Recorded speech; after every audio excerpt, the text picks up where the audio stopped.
عليكم ورحمة الله وبركاته. ازيكم يا حبايبي؟ عاملين ايه؟ يا رب تكونوا بخير. النهاردة ان شاء الله هقدم لكم طريقة عمل عصير برتقال بالجزر، ان شاء الله يعجبكم. نبتدي نقول مقادير. بسم الله. معانا 6 برتقانات، 3 جزرات، كوباية الا ربع من السكر.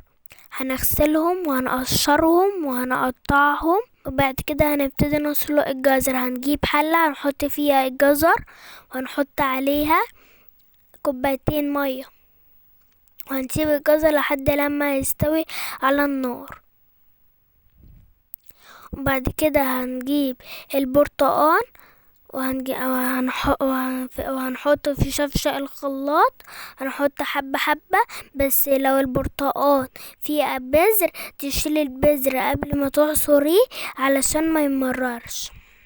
هنحط حبة حبة في الخلاط، وهنبتدي اللي احنا نعصرهم.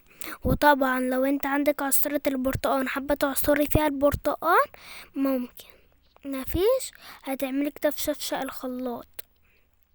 هنحط البرتقال وعليه شوية مية نعصره، وهنجيب شفشق تاني ومصفى علشان نصفي فيه البرتقال. اعصري بقى الكمية اللي معاكي وصفيها كده. خلاص يبقى البرتقال جاهز معاكي. تجيبي بقى الجزر بعد ما يكون طبعا استوى، وطبعا تسيبيه يبرد شوية. هتحطيه في شفشق الخلاط، هتحطي عليه شوية من عصير البرتقال، وتحطي السكر، وهتقدري السكر تحطيه طبعا الكمية اللي تحبيها، يعني هتدوقيه وطبعا حسب الرغبة.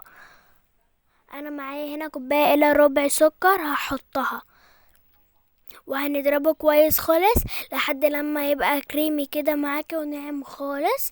اهم حاجة ان يكون استوى كويس علشان ما يبقاش في حتت ناشفة في العصير.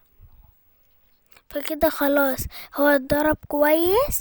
هنفضيه بقى على عصير البرتقال اللي احنا صفيناه، وهنقلبه كده كويس كده. خلاص يكون جاهز معانا. تقدري تحطيه في التلاجة نص ساعة او ساعة كده يسقع، وكده يكون خلاص العصير نقدر نقدمه. وطبعا جميل جدا ومغذي، وحاجة عاملاها في البيت، وان شاء الله تعجبكم قوي وهتعملوه على طول. وبألف هنا وشفا عليكم.